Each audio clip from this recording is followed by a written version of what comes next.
Kepada 15 hakim Mahkamah Internasional, Menteri Luar Negeri Indonesia Retno Marsudi mengatakan, Israeli occupation is illegal. pendudukan Israel di wilayah-wilayah Palestina adalah tindakan melanggar hukum. Israel must cease completely, unconditionally, and immediately all of its unlawful action and policies in the occupied Palestinian territory.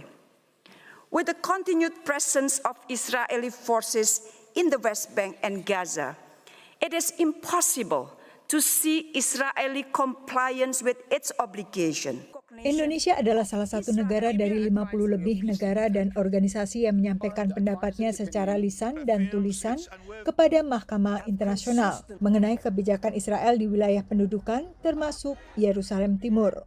Amerika Serikat juga hadir langsung dan mendesak Mahkamah Internasional mempertimbangkan juga keamanan Israel. The court should not find that Israel is legally obligated to immediately and unconditionally withdraw from occupied territory. The court can address the questions before it within the established framework based on the Land for Peace principle and within the parameters of established principles of occupation law. Sementara Israel menyampaikan pendapatnya secara tertulis dan menilai bahwa permintaan fatwa itu dilakukan sepihak. Sidang di Den Haag berlangsung tanggal 19 hingga 26 Februari, menindaklanjuti resolusi Majelis Umum nomor 77/247 yang disepakati pada Desember 2022. Sidang ini telah diminta jauh sebelum serangan Hamas dan serangan balasan Israel pada 7 Oktober tahun lalu, tapi mendapat urgensi baru dengan konflik di Gaza saat ini. Menurut analis yang juga mantan pelapor HAM PBB untuk wilayah-wilayah Palestina, fatwa bisa mengklarifikasi status wilayah yang diduduki. Think of this. The American occupation of Japan, 8 to 10 years. The Allied occupation of Western Germany, 8 to 10 years. The American-led coalition occupation of Iraq, roughly 8 to 10 years. For an occupation to last beyond that, there has to be an increasingly convincing reason offered by the occupying power as to why the occupation continues.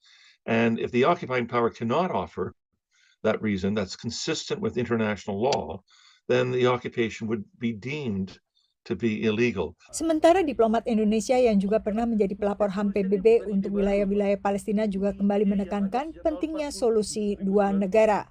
Jadi dulu tahun 47 itu sudah ada usaha untuk bagaimana mengatasi masalah ini agar sudah selesai. Nah dulu kan dibikin ada two-state solution and then one authority, international authority yang handle masalah Yerusalem. Ya kan itu. Jadi supaya semua orang dari agama manapun juga bisa masuk ke Yerusalem itu. Ya gitu. Nah, tapi kan dulu kan orang-orang Arab itu tidak mau menerima jalan keluar ini kan. Ya dia kemudian terjadi peperangan tahun 48, terjadi macam-macam lah ya. Penolakan saat ini justru datang dari Israel yang tak yakin dengan jaminan keamanan bila negara Palestina berdiri. Dari Washington DC, Yuni Salim dan tim VOA.